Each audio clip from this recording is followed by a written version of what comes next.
back, kids. Day 3 of Vacation Bible School.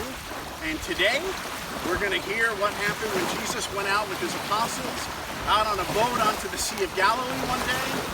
But it wasn't as calm as this. See how these waves are coming?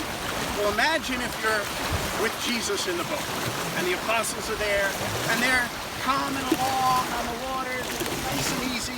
Then all of a sudden, without any warning, remember, they didn't have weather forecasters. They didn't have radar like we have today.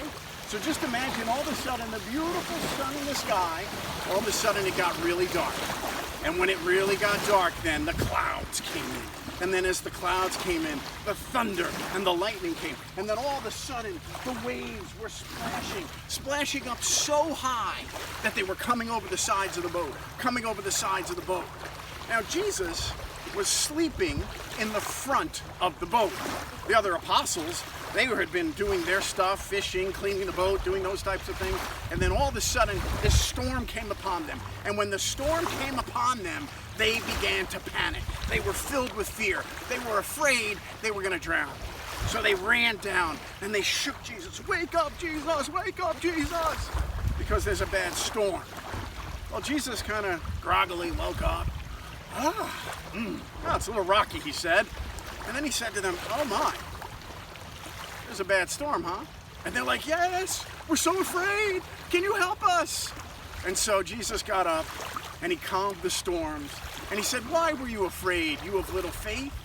Don't you know that no matter what storms may come in life, God is with you. God's going to protect you. And that's our message for today. Just because we know Jesus and we know Jesus' love, it doesn't mean that storms aren't going to happen, that things aren't going to go wrong. Yeah, things are going to go wrong in life. Mistakes are going to happen. Storms are going to come unexpectedly upon us, kind of like this virus, kind of like a lot of the things that we've been dealing with lately.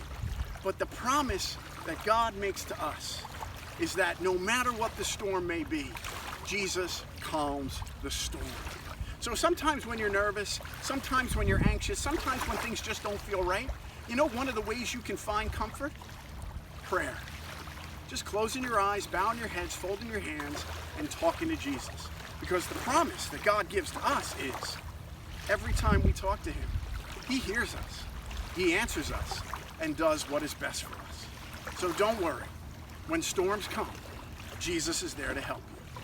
I'll see you tomorrow, as we're going to have some more to talk about from the Sea of Galilee. Bye-bye.